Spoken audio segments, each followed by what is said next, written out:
Morning friends, আশা করি তোমরা সবাই খুব ভালো আছো। আর আমিও মোটামুটি আছি, কারণ মা দিদির শরীরটা খারাপ।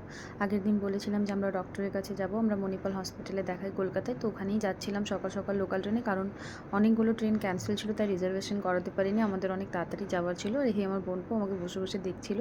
যাই হোক, ট্রেনে উঠে একটুখানি ঝালমুড়ি খেয়েছিলাম, আর একটুখানি মায়ের থেকে চিড়ে ভাজা নিয়ে খেয়েছিলাম।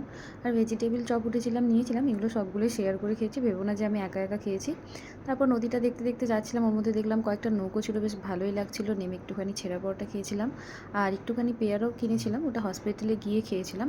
আর লাঞ্চে সবজি ভাত খেয়েছিলাম, কারণ আমি মানে মাছ মাংস খেতে প্রেফার করি না বাইরে গেলে খুব একটা। আর সারাদিন প্রচণ্ড হেট্রিক গেছে, তাই আমি এসে ঘুমিয়ে গেছিলাম টায়ার্ড হয়ে। আর ঘুম থেকে ওঠার পর বেরিয়ে একটুখানি চা বিস্কিট আর মোমো খেয়েছিলাম। মোমোটা খেতে খুব ভালো ছিল। সন্ধ্যাবেলা আইসক্রিম নিতে গেছিলাম, কারণ প্রচণ্ড গরম ছিল। তো আমার বোনপো এখানে আমাকে সারাদিন ভিডিও নিতে দেখছে, তো কি বলছিল করবো দেখো। এটা ভিডিও করবো এই যে এই যে করে নিয়েছি সুন্দর করে তো যাই হোক, সন্ধ্যের দিকটা বেশ ভালোই কেটেছিল। আর ডিনারে খেয়েছিলাম সবজি ভাতই। ভিডিওটা ভালো লাগলে লাইক করো, কমেন্ট করো, শেয়ার করো, আমার চ্যানেলটাকে সাবস্ক্রাইব করো।